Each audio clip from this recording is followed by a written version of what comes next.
قرآن قرآن قرآن آسان درس قرآن۔ الحمدللہ رب العالمین والصلاة والسلام علی سید المرسلین، اما بعد فاعوذ باللہ من الشیطان الرجیم، بسم اللہ الرحمن الرحیم۔ الصلاة والسلام علیک یا رسول اللہ وعلی آلک واصحابک یا حبیب اللہ۔ الصلاة والسلام علیک یا نبی اللہ وعلی آلک واصحابک یا نور اللہ۔ سلسلہ ہے آسان درس قرآن۔ آج سورہ آل عمران کی آیت نمبر 55 سے قرآن مجید کا درس سنیں گے۔ اس سے پچھلی آیتوں میں حضرت عیسیٰ علیہ السلام کے واقعات کا بیان جاری تھا۔ آپ کے دشمنوں نے آپ کو سزائے موت دینے کے لیے مختلف سازشیں کرنا شروع کی، تو ان سازشوں کے جواب میں اللہ تعالیٰ نے حضرت عیسیٰ علیہ السلام کو بچا لیا اور آپ کو زندہ آسمانوں پر اٹھا لیا۔ یہاں سے آیت نمبر 55 سے اسی مضمون کا بیان ہے۔ ارشاد ہوتا ہے، بسم اللہ الرحمن الرحیم، اذ قال اللہ یا عیسیٰ انی متوفیک ورافعک الی ومطہرک من الذین کفروا وجاعل الذین اتبعوک فوق الذین کفروا الی یوم القیامہ ثم الی مرجعکم فاحکم بینکم فیما کنتم فیہ تختلفون۔ فرمایا، یاد کرو جب اللہ نے فرمایا، اے عیسیٰ میں تمہیں پوری عمر تک پہنچاؤں گا اور تجھے اپنی طرف اٹھا لوں گا اور تجھے کافروں سے نجات عطا کروں گا اور تیری پیروی کرنے والوں کو قیامت تک تیرے منکروں پر غلبہ دوں گا۔ پھر تم سب میری طرف پلٹ کر آؤ گے تو جن باتوں میں تم جھگڑتے تھے ان باتوں کا میں تمہارے درمیان فیصلہ کر دوں گا۔ اس آیت میں فرمایا، اس سے پچھلی آیت میں بیان تھا کہ کفار نے سازش کی حضرت عیسیٰ علیہ السلام کے خلاف، تو اس کے جواب میں اللہ تعالیٰ نے فرمایا کہ اللہ تعالیٰ نے اپنی خفیہ تدبیر فرمائی۔ اب اس کی صورت کیا تھی؟ تو یہاں پر اس صورت کا بیان ہے کہ نبی پاک علیہ السلام سے ارشاد فرمایا گیا کہ اب یاد کریں کہ جب اللہ تعالیٰ نے عیسیٰ علیہ السلام سے یہ فرمایا، کیا فرمایا؟ 3 باتیں، ابتدائی طور پہ 3 باتیں اور اس کے بعد پھر بشارت کہ اے عیسیٰ میں تمہیں پوری عمر تک پہنچاؤں گا، لہذا یہ جو کفار تمہیں شہید کرنے کے منصوبے بنا رہے ہیں یہ ناکام ہوں گے، میں تمہیں پوری عمر تک پہنچاؤں گا۔ دوسری بات، میں تمہیں اپنی طرف اٹھا لوں گا۔ جو حضرت عیسیٰ علیہ السلام آسمانوں پر اٹھا لیے گئے اور نبی پاک علیہ السلام نے شب معراج حضرت عیسیٰ علیہ السلام سے آسمانوں پر ملاقات کی۔ تیسری بات فرمائی کہ اے عیسیٰ میں تمہیں کافروں سے نجات عطا کروں گا، کہ یہ جو تمہیں اذیتیں دیتے ہیں، تمہارا مذاق اڑاتے ہیں، تمہیں تکلیفیں پہنچاتے ہیں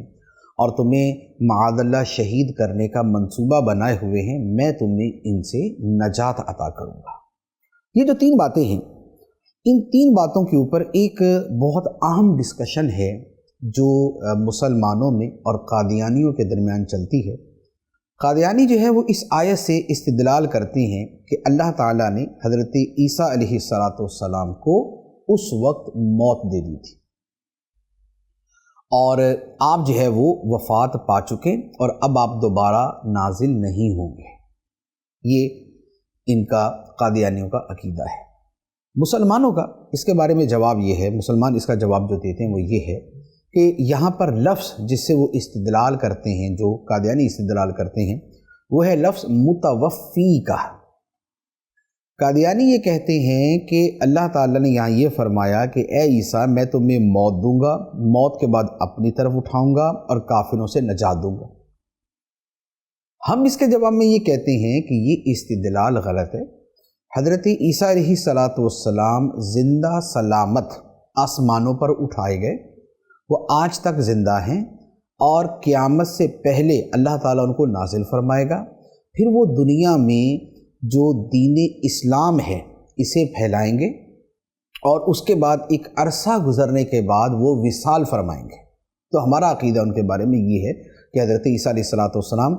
نہ شہید ہوئے، نہ آپ کی ابھی تک وفات ہوئی، آپ زندہ ہیں اور قیامت سے پہلے اتریں گے اور پھر یہ سارے معاملات ہوں گے۔ اب جہاں تک بات ہے لفظ متوفی کا، کہ قادیانی کہتے ہیں اس کا مطلب ہے کہ میں تمہیں موت دوں گا، ہم اس کے جواب میں یہ کہتے ہیں کہ لفظ توفی جو ہے اس کا حقیقی معنی موت نہیں ہے۔ لفظ توفی جو ہے اس کا حقیقی معنی موت نہیں، کیونکہ قرآن پاک میں ہی یہ لفظ کئی جگہ پر موت سے ہٹ کر بیان فرمایا گیا، جیسے قرآن پاک کی آیت ہے وَإِبْرَاهِيمَ الَّذِي وَفَّى، اور ابراہیم کہ جس نے اپنی ہر بات کو پورا کر دیا۔ تو اصل میں توفی کا مطلب ہوتا ہے کسی شے کو پورا کرنا، کسی شے کو پورا کرنا، تو اس کا مطلب موت بنتا ہی نہیں۔ لہذا جب اس کا معنی موت ہے ہی نہیں تو اس آیت سے حضرت عیسیٰ علیہ السلام کی موت کا استدلال کیا ہی نہیں جا سکتا، ایک بات۔ دوسری بات یہ کہ بالفرض اگر اس کا معنی موت ہی لیا جائے تب بھی یہ آیت قادیانیوں کی دلیل نہیں بنتی، کہ یہاں پر یہ تو فرمایا نہیں جا رہا کہ پہلے موت دوں گا، دوسرے نمبر پہ آسمانوں پہ اٹھاؤں گا، تیسرے نمبر پہ کافروں سے نجات دوں گا، کیونکہ یہاں پر ترتیب یوں نہیں ہے۔ عربی میں ترتیب کے لیے لفظ آتا ہے، حرف آتا ہے فا یا ثم۔ اگر تو یہ ہوتا ہے نا انا متوفی کا، ثم رافعو کا، ثم مطہرو کا، کہ اے عیسیٰ میں تجھے موت دوں گا، ثم رافعو کا پھر میں تمہیں اٹھاؤں گا، تو اگر لفظ ثم ہوتا تو پھر اس کا معنی یہ بنتا ہے۔ یہاں پر ہے لفظ واو۔ واو ہوتا ہے صرف چند چیزوں کو اکٹھا بیان کرنے کے لیے۔ یہ ضروری نہیں ہوتا کہ جو پہلے چیز بیان کی گئی ہے وہ پہلے واقع ہو، جو بعد میں بیان کی گئی ہے وہ بعد میں واقع ہو۔ یہ واو جو حرف ہے اس میں یہ بات ضروری نہیں ہے، جس کی زندہ مثال یہ ہے کہ ہم عام ایک آیت قرآن پاک کی سنتے ہیں اقیموا الصلاۃ وآتوا الزکاۃ، نماز قائم کرو اور زکوٰۃ ادا کرو۔ تو کیا اس کا یہ مطلب ہوتا ہے کہ پہلے نماز پڑھو پھر زکوٰۃ دینا؟ اگر زکوٰۃ کا وقت پہلے آ گیا تو پہلے زکوٰۃ دے دیں، نماز بعد میں پڑھیں گے۔ تو وجہ کیا ہے؟ وجہ یہ ہے کہ آیت میں یہ نہیں ہے اقیموا الصلاۃ ثم آتوا الزکاۃ، یہ نہیں ہے، بلکہ ہے اقیموا الصلاۃ وآتوا الزکاۃ۔ تو یہ جو واو ہوتا ہے یہ دو چیزوں کو اکٹھا کرنے کے لیے ہوتا ہے، ان کی ترتیب کے لیے نہیں ہوتا۔ تو لہٰذا ترتیب جو ہے وہ وہی ہوئی کہ اللہ تعالیٰ نے حضرت عیسیٰ علیہ السلام کو کافروں سے نجات دی، انہیں آسمانوں پر اٹھایا اور ان کی عمر کو وہ پورا کرے گا۔ اب اگر توفی بمعنی موت بھی ہو تب بھی یہ معنی اپنی جگہ پہ درست رہے گا۔ تو لہذا قادیانی کا استدلال جو ہے وہ اس آیت سے بالکل غلط ہے۔ اس کے بعد فرمایا کہ اے عیسیٰ جو تمہاری پیروی کرنے والے ہیں میں انہیں قیامت کے دن تک تمہارے منکروں پر فوقیت عطا کروں گا۔ جو عیسیٰ علیہ السلام کے ماننے والے ہیں انہیں اللہ تعالیٰ فوقیت دے گا، انہیں برتر رکھے گا۔ اور ماننے والوں سے کیا مراد ہے؟ ماننے والوں سے مراد ہے جو صحیح مانتے۔ یہ نہیں ہے کہ عیسیٰ علیہ السلام تو فرمائے کہ میں خدا کا بندہ ہوں اور ماننے والا کہ نہیں آپ خدا ہیں، آپ خدا کے بیٹے ہیں، تو یہ ماننا تھوڑی ہوا، یہ تو جھٹلانا ہو گیا۔ تو حضرت عیسیٰ علیہ السلام کو حقیقت میں ماننے والے کون ہیں؟ ان کے زمانے میں اور نبی پاک علیہ السلام سے پہلے جو اصل حضرت عیسیٰ علیہ السلام کے دین پر تھے وہ، اور اس کے بعد پھر ہم مسلمان، کہ ہم ہیں جو حضرت عیسیٰ علیہ السلام کو حقیقت میں ماننے والے ہیں اور ہم ان کی پیروی کرنے والے۔ اس کے بعد اللہ تعالیٰ نے فرمایا کہ اے لوگو تمہارے یہ سارے جھگڑے اور ساری بحثیں یا اپنی جگہ جو اس میں حق بات ہے وہ تو خدا نے بیان فرما دی، لیکن جو اب اس کا فیصلہ ہے کہ جنہوں نے حق مانا انہیں جزا دی جائے اور جنہوں نے غلط مانا انہیں سزا دی جائے، تو فرمایا کہ اس کا جو فیصلہ ہے وہ پھر میں قیامت کے دن تمہارے درمیان کروں گا۔ اچھا اب وہ فیصلہ ابھی بھی کیا ہے اور قیامت میں بھی کیا ہوگا؟ فرمایا فَأَمَّا الَّذِينَ كَفَرُوا فَأُعَذِّبُهُمْ عَذَابًا شَدِيدًا فِي الدُّنْيَا وَالْآخِرَةِ وَمَا لَهُم مِّن نَّاصِرِينَ وَأَمَّا الَّذِينَ آمَنُوا وَعَمِلُوا الصَّالِحَاتِ فَيُوَفِّيهِمْ أُجُورَهُمْ وَاللَّهُ لَا يُحِبُّ الظَّالِمِينَ۔ پس جو لوگ کافر ہیں تو میں انہیں دنیا و آخرت میں سخت سزا دوں گا اور ان کا کوئی مددگار نہ ہوگا، اور جو ایمان لائے اور اچھے کام کیے تو اللہ انہیں ان کا پورا پورا اجر عطا فرمائے گا، اور اللہ ظالموں کو پسند نہیں کرتا۔ تو یہ ہے ایمان والوں اور نہ ماننے والوں کے درمیان فرق، کہ جو کافر ہیں دنیا میں ان کے لیے سزا کہ اگر وہ مقابلے پہ آئیں تو انہیں ختم کر دینے کا حکم، انہیں قید کرنے کا حکم، اور آخرت میں سزا کہ عذاب نار میں، عذاب جہنم میں ان کو ڈالا جائے گا۔ اور جو اہل ایمان ہے، اچھے عمل کرنے والے ہیں، تو فرمایا کہ اللہ ان کا اجر انہیں پورا پورا عطا فرمائے گا۔ اچھا، یہاں پر ایک اور بڑا خوبصورت نقطہ عرض کروں کہ ابھی میں نے پچھلی آیت میں بیان کیا کہ متوفی، یہ جو لفظ ہے توفی، جو لفظ ہے اس کا معنی جو قادیانی موت کرتے ہیں یہ غلط ہے، کیونکہ یہ لفظ موت کے معنی میں متعین نہیں، بلکہ اس کا مطلب ہوتا ہے پورا پورا دینا، پورا پورا کرنا۔ اگلی آیت میں اللہ تعالیٰ نے اجر کے بارے میں بھی یہی لفظ بیان فرمایا فَيُوَفِّيهِمْ أُجُورَهُمْ، اللہ ایمان والوں کو ان کے اجر پورے پورے عطا کرے گا۔ تو یہاں پر بھی وہی یوفی ہے جو اس سے پچھلی آیت کے اندر توفی تھا۔ تو جو حروف اصلیہ ہیں واو فا یا، یہ دونوں کے اندر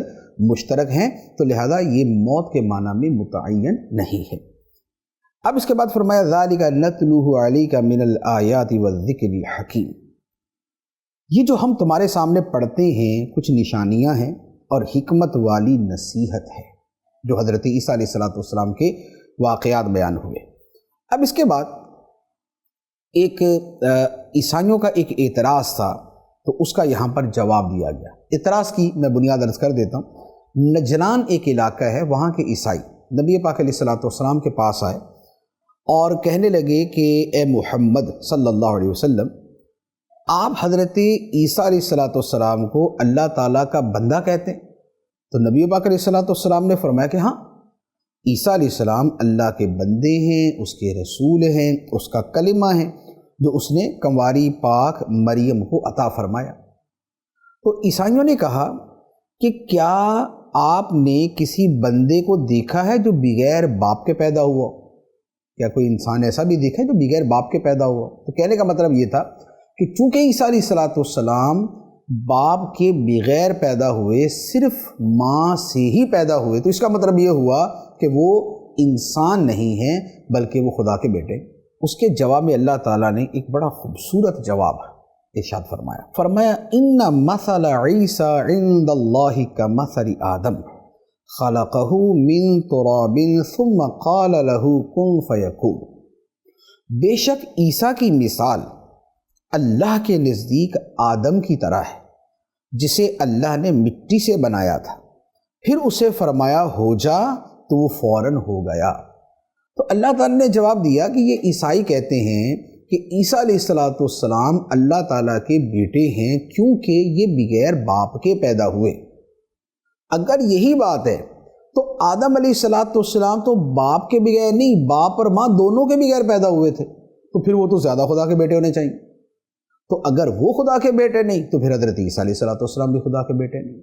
تو یہ ایک بڑا مسکت اور بڑا خوبصورت جواب جو ہے وہ دیا گیا۔ تو فرمایا کہ عیسیٰ کی مثال جو ہے وہ تو اللہ کے ہاں ایسی ہے جیسے آدم علیہ السلام، وہ بغیر ماں باپ کے پیدا ہوئے تھے، یہ بغیر باپ کے پیدا ہوئے تھے۔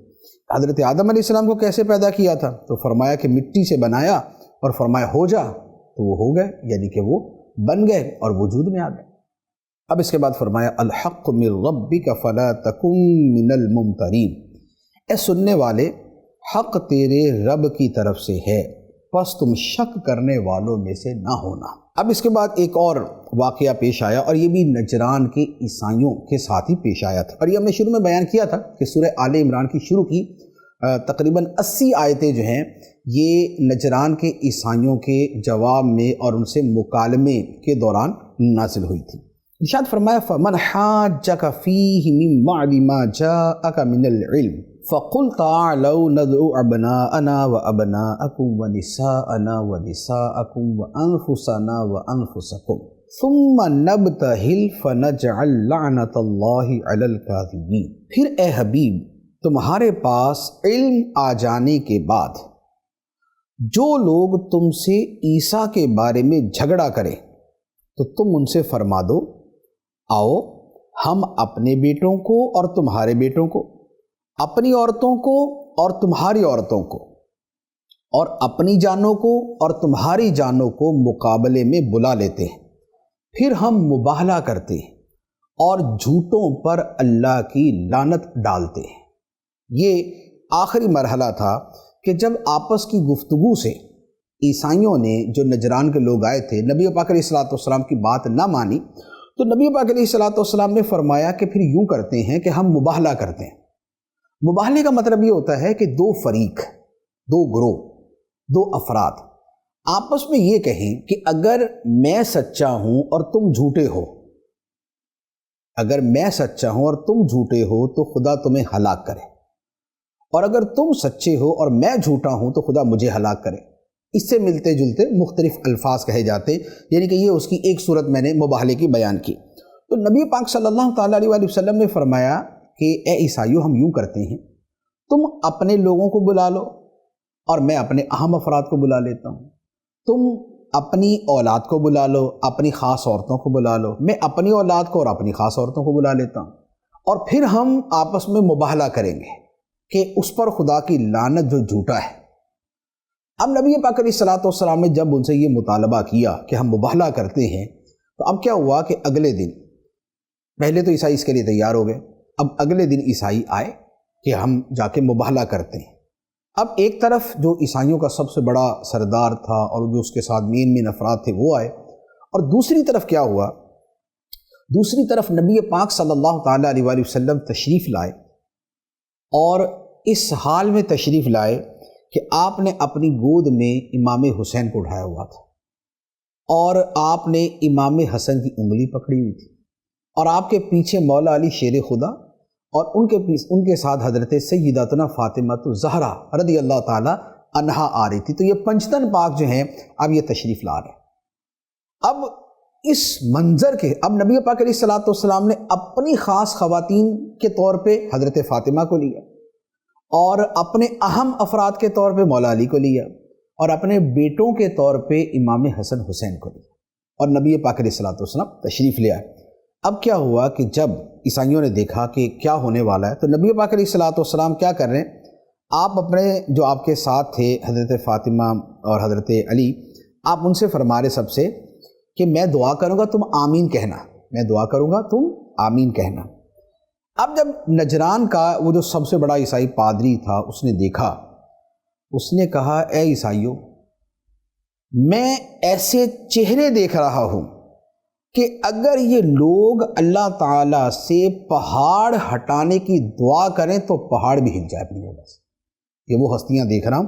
ان سے مباہلہ نہ کرنا ورنہ ہلاک ہو جاؤ گے، اور قیامت تک روئے زمین پر کوئی عیسائی باقی نہیں رہے گا۔ وہ ڈر گئے اور انہیں سمجھ لیا کہ معاملہ یہ ہے، تو پھر انہوں نے نبی پاک علیہ الصلوۃ والسلام کی بارگاہ میں آ کے عرض کی کہ ہم مباہلہ نہیں کریں گے، یعنی کہ اپنی ہار کو تسلیم کر لیا، مباہلہ نہیں کریں گے، اور پھر انہوں نے جزیہ دینا جو ہے وہ منظور کر لیا۔ تو یہ واقعہ ہے، اس میں ایک تو نبی پاک علیہ الصلوۃ والسلام اسلام اور عیسائیت کے مقابلے کی بات ہے، دوسرا مباہلے کی بات ہے، اور تیسری ایک جو بڑی خوبصورت بات وہ ہے نبی پاک صلی اللہ تعالیٰ علیہ وآلہ وسلم کے اہل بیت کرام کی عظمت و شان، اور آقا کریم علیہ الصلوۃ والسلام کی ان کے ساتھ محبت۔ اب اس کے بعد اللہ تعالیٰ ارشاد فرماتا ہے ان ھذا لہو القصص الحق وما من الہ الا اللہ وان اللہ لہو العزیز الحکیم فَإِن تَوَلَّوْا فَإِنَّ اللَّهَ عَلِيمٌ بِالْمُفْسِدِينَ، بے شک یہی سچا بیان ہے اور اللہ کے سوا کوئی معبود نہیں، اور بے شک اللہ ہی غالب ہے، حکمت والا ہے۔ پھر اگر وہ منہ پھیریں تو اللہ فساد کرنے والوں کو جانتا ہے۔ یہ جو فرمایا کہ یہی سچا بیان ہے، اس کا مطلب یہ ہے کہ عیسائی جو حضرت عیسیٰ علیہ السلام کو خدا یا خدا کا بیٹا کہتے ہیں، یا تین خداؤں میں سے ایک خدا کہتے ہیں، یہ جھوٹ ہے، یہ غلط ہے۔ سچا بیان یہی ہے جو قرآن نے بیان فرمایا کہ عیسیٰ علیہ السلام اللہ کے بندے ہیں، اللہ کے رسول ہیں، اللہ کا خاص کلمہ ہیں، حضرت مریم رضی اللہ تعالی عنہا کے بیٹے ہیں۔ تو یہی سچا بیان ہے۔ اب اس کے بعد ایک اور اہم بات ہے جو بہت سے اصولوں پر مبنی ہے، جس میں تبلیغ دین اور نیکی کی دعوت اور غیر مسلموں کو دعوت دینے کے بڑے خوبصورت اسالیب کا بیان ہے۔ ارشاد فرمایا قل یا اہل الکتاب تعالوا الی کلمۃ سواء بیننا وبینکم الا نعبد الا اللہ ولا نشرک به شیئا ولا يتخذ بعضنا بعضا اربابا من دون اللہ فَإِن تَوَلَّوْا فَقُولُوا اشْهَدُوا بِأَنَّا مُسْلِمُونَ۔ اے حبیب تم فرما دو، اے اہل کتاب، ایسے کلمے کی طرف آؤ جو ہمارے اور تمہارے درمیان برابر ہے، وہ یہ کہ ہم اللہ کے سوا کسی کی عبادت نہ کریں اور کسی کو اللہ کا شریک نہ ٹھہرائیں، اور ہم میں سے کوئی ایک اللہ کے سوا کسی دوسرے کو رب نہ بنائے۔ پھر بھی اگر وہ منہ پھیریں تو اے مسلمانوں تم کہہ دو کہ اے لوگوں تم گواہ رہو کہ ہم سچے مسلمان ہیں۔ یہ آیت مبارکہ جو ہے اس میں نبی پاک علیہ السلام سے خطاب اور اس کے بعد پھر مسلمانوں سے خطاب ہے۔ نبی پاک علیہ السلام سے فرمایا گیا کہ اے حبیب تم ان اہل کتاب سے کہہ دو۔ اہل کتاب سے کون سے مراد ہوتے؟ اہل کتاب سے مراد وہ لوگ ہیں جن پر اللہ کی کتابیں اتری تھیں ماضی میں، جیسے عیسائی، انجیل اتری، تورات یہودیوں پر اتری، تو یہودی اور عیسائی جو ہیں یہ اہل کتاب ہیں، تو انہیں دنیا میں اہل کتاب کہا جاتا ہے، اور یہی اہل کتاب ہے۔ بعض لوگ جو ہے وہ مجوسیوں کو، ہندوؤں کو اور بدھوں کو، ان کو بھی اہل کتاب میں شامل کرنے کی کوشش کرتے ہیں، لیکن یہ بے دلیل ہے۔ اہل کتاب جو ہے وہ یہودی اور عیسائی ہی کہلاتے ہیں، اور یہاں جو بطور خاص مخاطب کیا جا رہا ہے وہ تو عیسائیوں کو مخاطب کیا جا رہا ہے، کیونکہ مخاطب وہ تھے، ورنہ ویسے یہ خطاب جو ہے وہ اہل یہودیوں اور عیسائیوں دونوں کو ہو سکتا ہے۔ تو ان سے خطاب کیا ہے کہ تم اس کلمے کی طرف آؤ جو ہمارے اور تمہارے درمیان مشترک ہے، کیونکہ آسمانی جو بھی مذہب ہے اس میں یہ بات طے شدہ ہے کہ اللہ ہی معبود ہے، اللہ کے سوا کوئی معبود نہیں، اللہ کے علاوہ کسی کو خدا نہیں مانیں گے، خدا کا شریک نہیں ٹھہرائیں گے، اور خدا کے سوا کسی کو رب بھی نہیں مانیں گے۔ تو فرمایا کہ یہ جو مشترک باتیں ہیں پہلے ان کی طرف آ جاتے ہیں، اس کے بعد جو مختلف فی ہیں جیسے حضرت عیسیٰ علیہ السلام کے بارے میں، تو پھر ان پر کلام کریں گے۔ یہ ایک اسلوب ہوتا ہے کسی سے بات کرنے کا، کسی سے بحث کرنے کا، یا کسی سے مناظرہ کرنے کا بھی، کہ جو مشترکات ہوتے ہیں پہلے ان کو جمع کر لیا جاتا ہے تاکہ تھوڑا سا قریب آنے کا موقع ملے، کہ جب کچھ متفق چیزیں آ جائیں گی اب اس کے بعد پھر جو مختلف چیزیں ہیں پھر ان کی طرف جایا جائے گا۔ تو فرمایا کہ آؤ پہلے جو مشترک باتیں ان کی طرف چلتے، اور اس کے بعد پھر جو دوسری باتیں ہیں پھر ان پر ہم کلام کریں گے۔ اچھا، یہاں پر ایک اور بات ہے درمیان میں کہ 3 باتیں فرمائی۔ ایک تو یہ ہے کہ اللہ کے سوا کسی کی عبادت نہیں کرنی، دوسرا اللہ کے ساتھ کسی کو شریک نہیں کرنا، یہ تو تقریباً ایک ہی بات ہے۔ تیسری بات ہے کہ اللہ کے سوا کسی کو رب نہیں بنانا، اللہ کے سوا کسی کو رب نہیں ماننا۔ تو یہ رب ماننا کیا تھا؟ یعنی کہ عیسائی جو ہے وہ رب کیا مانتے تھے؟ قرآن پاک کی اور آیات ہیں جن سے یہ پتہ چلتا ہے کہ یہودیوں اور عیسائیوں کا جو رب ماننے کا معاملہ تھا وہ یہ تھا کہ وہ اپنے علماء، اپنے پادریوں اور اپنے درویشوں کے حکم کو خدا کے حکم کے برابر سمجھتے تھے، کہ جو ان کے پادری نے کہہ دیا، جو ان کے ربی نے کہہ دیا، ربی یہودیوں کے ہوتے ہیں اور پادری عیسائیوں کے ہوتے ہیں، تو جو انہوں نے کہہ دیا وہ اور خدا کا کہا برابر ہے، بلکہ خدا کے کہے پر ان کا کہنا فوقیت رکھتا تھا۔ تو یہ تھا ان کو رب ماننا۔ لیکن مسلمانوں میں کیا ہے کہ مسلمانوں میں جو تقلید کی صورت ہے کہ ہم امام اعظم ابو حنیفہ، امام شافعی، امام مالک، امام احمد ان کی تقلید کرتے ہیں، یہ جو تقلید کرنا ہے یہ ان کی بات خدا کے مقابلے میں نہیں مانتے، بلکہ ان کی بات کو ہم اس طور پہ مانتے ہیں کہ یہ قرآن ہی کی تشریح کرتے ہیں، یہ نبی پاک علیہ السلام کے فرامین ہی کی تشریح کرتے ہیں۔ تو ہم جو مجتہدین کو مانتے ہیں وہ خدا رسول کے مقابلے میں نہیں، بلکہ خدا رسول کے کلام کے شارحین کے طور پہ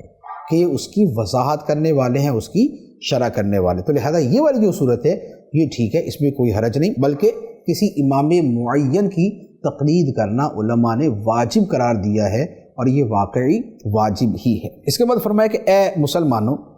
تمہارے اس واضح بیان کے بعد اور اس دعوت کے بعد بھی اگر یہ لوگ منہ پھیرے کہ نہیں جناب ہم تو نہیں مشترک باتوں کی طرف آتے، تو فرمایا کہ پھر تم کہہ دو کہ ہم تو مسلمان ہیں، ہم تو خدا کے حکم پہ اپنی گردنیں جھکانے والے ہیں، تم مانتے ہو یا نہیں مانتے یہ تمہارا معاملہ ہے.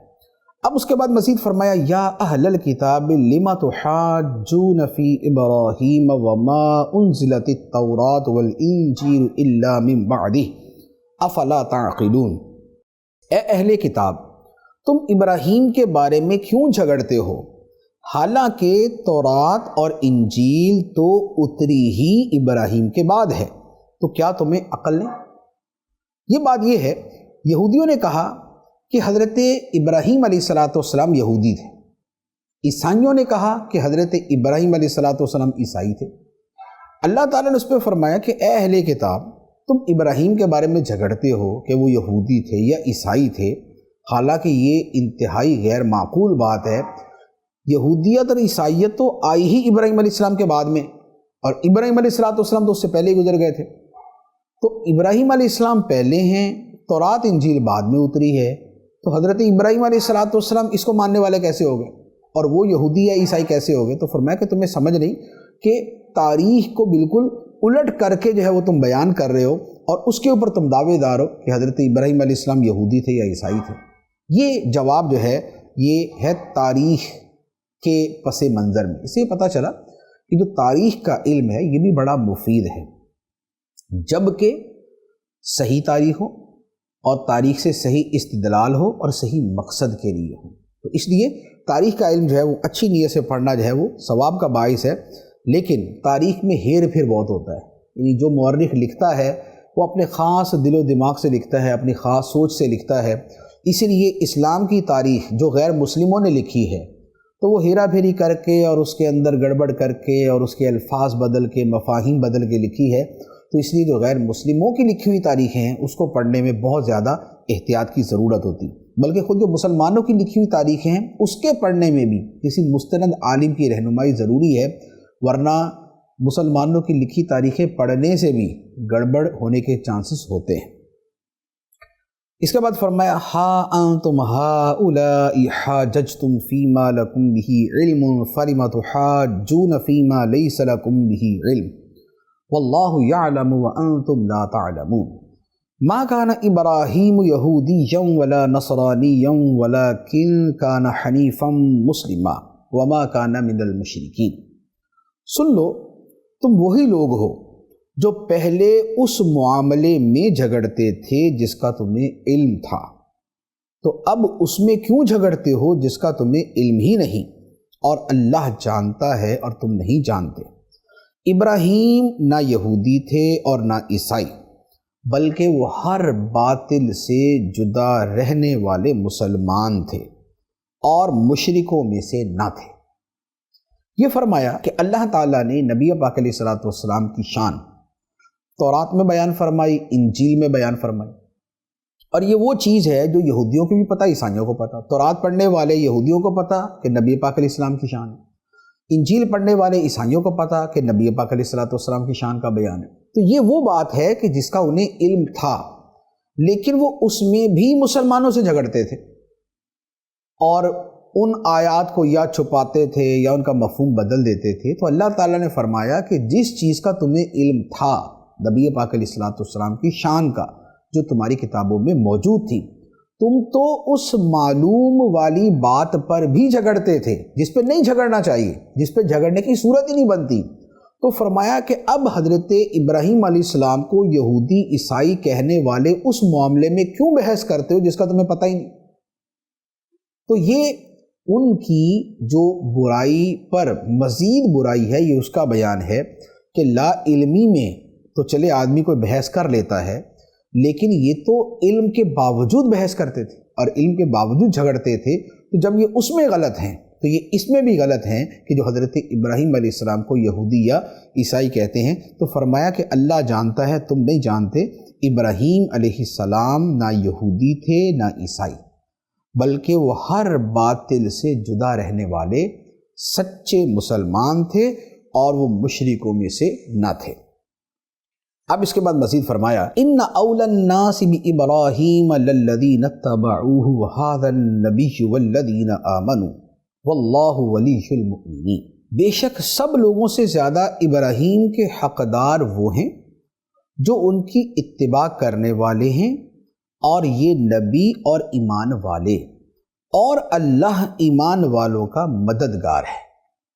یہاں پر ایک جو اس کا بیسیکلی اس کے پیچھے جو پس منظر چل رہا ہے وہ یہ ہے، یہودیوں نے کہا ابراہیم علیہ السلام یہودی، عیسائیوں نے کہا ابراہیم علیہ السلام عیسائی، اور جو مکے کے مشرک تھے ان کا یہ کہنا ہوتا تھا کہ حضرت ابراہیم علیہ السلام معاذ اللہ یعنی کہ ہماری طرح تھے، یعنی معاذ اللہ وہ بھی یہی شرکیہ افعال والے تھے، کیونکہ جو اہل مکہ تھے یہ تو اپنے آپ کو حضرت ابراہیم علیہ السلام کی اولاد اور دین ابراہیمی کے پیروکار کہتے تھے۔ تو اب اللہ تعالیٰ نے ان تینوں فریقوں کا، یہودیوں کا بھی، عیسائیوں کا بھی اور مشرکوں کا بھی، تینوں کا رد کیا۔ پچھلی آیت میں بھی فرمایا ابراہیم علیہ السلام نہ یہودی نہ عیسائی نہ مشرک، تو یہ ان تینوں فریقوں کا رد تھا۔ اب اس کے بعد فرمایا کہ ابراہیم علیہ السلام کے قرب کے اور ابراہیم علیہ السلام کو اپنا کہنے کے حقدار ہیں کون؟ یہودی عیسائی اور مشرک تو نہیں ہیں، تو کون ہے؟ تو فرمایا کہ ابراہیم علیہ السلام کے زیادہ حقدار وہ لوگ ہیں جو ابراہیم علیہ السلام کی پیروی کرنے والے، ایمان میں، توحید میں، سچے دین میں، خدا کی بندگی میں۔ تو فرمایا کہ جو ابراہیم علیہ السلام کے پیروکار ہیں وہ ان کے حقدار ہیں، اور یہ نبی محمد مصطفیٰ صلی اللہ علیہ وسلم یہ ابراہیم علیہ السلام کے زیادہ حقدار ہیں، اور اس کے ساتھ جو ایمان والے ہیں، جو نبی کے غلام ہیں، یہ ابراہیم علیہ السلام کے زیادہ حقدار ہیں۔ تو فرمایا کہ یہ لوگ ہیں جو ان کے حقدار ہیں، اور اللہ ایمان والوں کا مددگار ہے۔ اب اس کے بعد اہل کتاب کے لوگوں کی کچھ سازشوں کا بیان ہے، کیونکہ مدینہ منورہ میں جو بطور خاص یہودی تھے اور جو منافق تھے وہ مسلمانوں کے خلاف کچھ نہ کچھ سازشیں کرتے ہی رہتے تھے تاکہ مسلمان بھی اسلام سے ہٹ کر ان کی راہ پہ آ جائیں۔ یہاں اس کا بیان ہے، فرمایا وَدَّتْ طَائِفَةٌ مِّنْ أَهْلِ الْكِتَابِ لَا يُضِلُّونَكُمْ وَمَا يُضِلُّونَ إِلَّا أَنفُسَهُمْ وَمَا يَشْعُرُونَ، کتابیوں کا ایک گروہ دل سے چاہتا ہے کہ کسی طرح تمہیں گمراہ کر دیں، اور وہ صرف خود کو گمراہ کر رہے ہیں اور انہیں شعور نہیں۔ کتابیوں کا ایک گروہ، یعنی یہودی یہ چاہتے تھے اور منافق یہ چاہتے تھے کہ مسلمانوں کو گمراہ کر دیں، اور اس کے لیے پھر وہ کچھ نہ کچھ رنگ برنگے کام بھی کرتے تھے۔ کیا کرتے تھے وہ آگے آیات کے اندر بیان ہے کہ ایک ان کا طریقہ یہ ہوتا تھا کہ منافق آپس میں یہ طے کرتے، یہودی آپس میں طے کرتے کہ بھی یوں کرو، جا کے مسلمان ہو جاؤ، 8-10 بندے جا کے مسلمان ہو جائیں، اور صبح مسلمان ہو جائیں اور شام کو یا 1-2 دن کے بعد جو ہے نا دوبارہ اسلام چھوڑ دیں، اور مسلمانوں سے کہیں دیکھیں جی ہم مسلمان ہوئے تھے، ہم نے قرآن سنا، نبی کی باتیں سنی، تو ہمیں تو صحیح نہیں لگے یہ، تو لہذا ہم چھوڑ رہے ہیں۔ تو یوں جب دنیاوی طور پہ تھوڑے سے پڑھے لکھے لوگ یا تھوڑے سے پیسے والے لوگ یا تھوڑے سے سمجھدار لوگ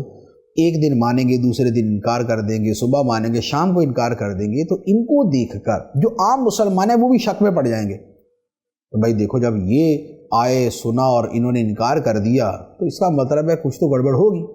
تو یہ ایک سازش کا طریقہ تھا جو اللہ تعالیٰ نے آگے بیان فرمایا، اور اس کو یہاں پر اجمالاً بیان کیا کہ اہل کتاب کا ایک گروہ دل سے چاہتا ہے کہ اے مسلمانوں تمہیں گمراہ کر دیں،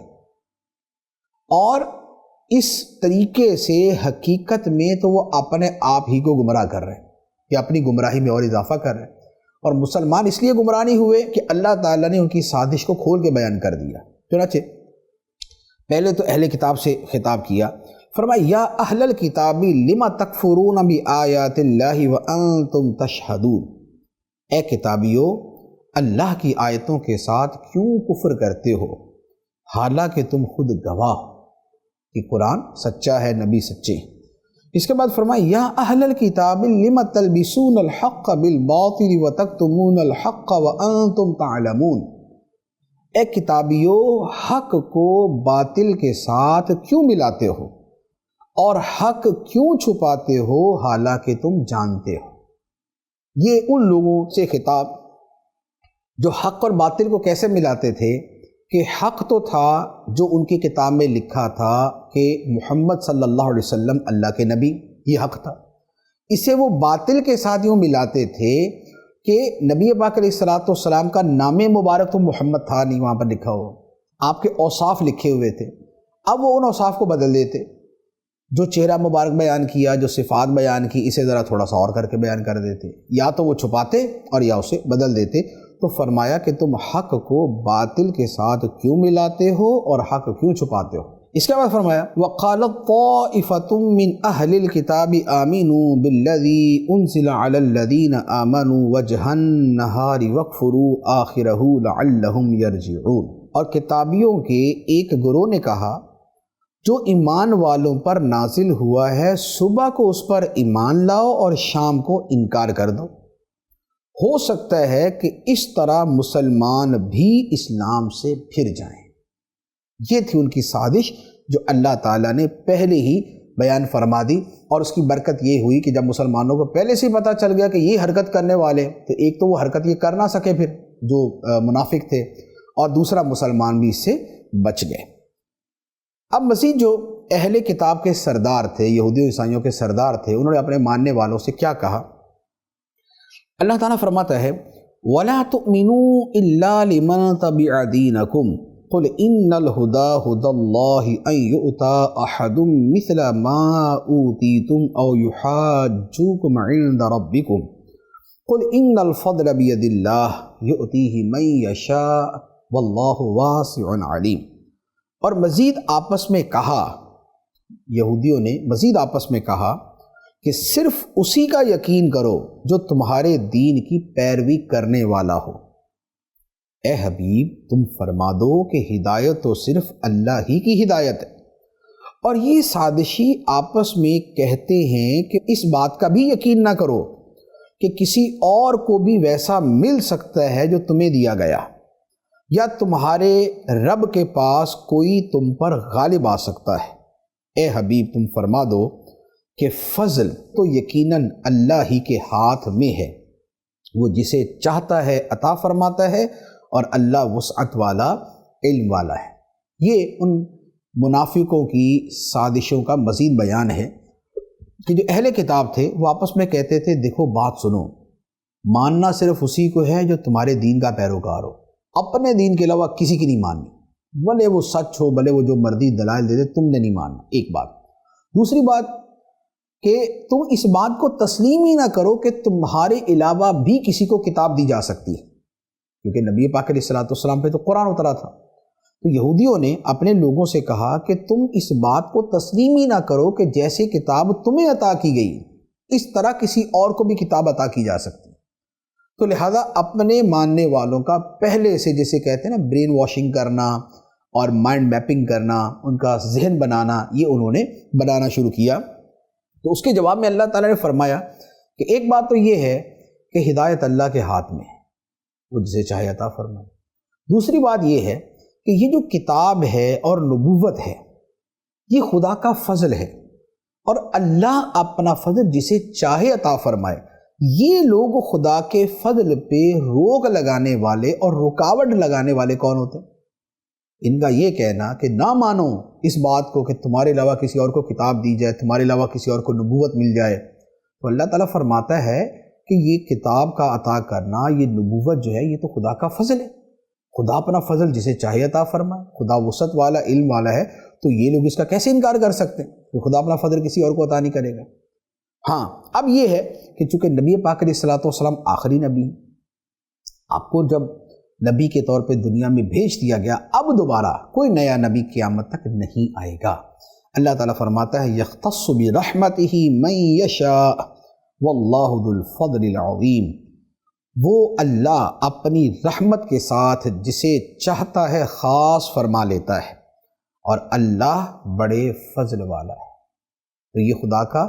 فضل ہے، اپنی رحمت یعنی نبوت رسالت کے لیے اپنی مخلوق میں سے جسے چاہے مختص فرما لیتا ہے۔ تو اس نے سلسلہ آدم علیہ السلام سے شروع کیا